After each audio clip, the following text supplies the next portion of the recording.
আসসালামু আলাইকুম। আজকে নিজেরে খুব আত্মবিশ্বাসী মনে হইতেছে।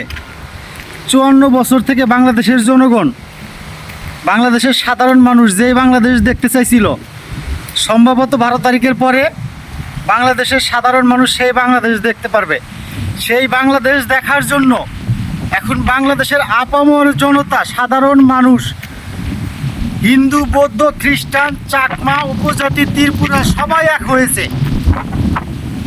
আল্লাহর রহমত যদি থাকে, অবশ্যই 12 তারিখের পরে আমরা সেই বাংলাদেশ দেখতে পারবো, যেই বাংলাদেশ দেখার জন্য 54 বছর থেকে মানুষ অপেক্ষা করতেছে।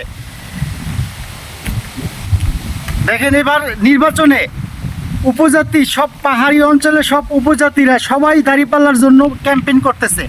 এটা দেখে আমার মনে হইতেছে যে আগামীর বাংলাদেশ মানুষের 54 বছর থেকে যেই স্বপ্ন দেখে, যেই বাংলাদেশের স্বপ্ন দেখে, সেই বাংলাদেশ হবে। তাই তো সবাই হিন্দু, বৌদ্ধ, খ্রিস্টান সবাই এক হয়েছে, মানুষের স্বপ্ন পূরণ করার জন্য, স্বপ্নের বাংলাদেশ দেখার জন্য। পাহাড়ের মানুষগুলোও যে এক হয়ে যাবে এটা আমি কখনোই ভাবি নাই।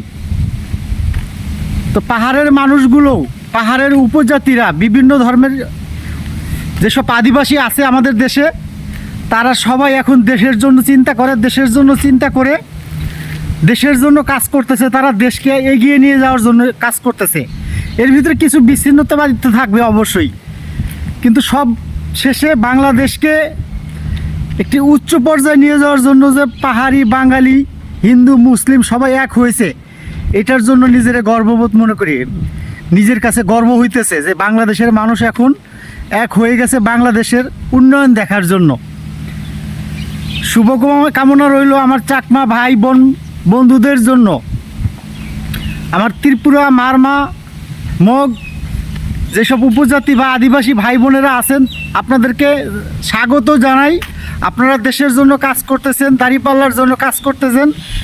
এটা আমাদের জন্য অনেক বড় একটা পাওয়া। আশা করি আপনাদের স্বপ্ন পূরণ হবে।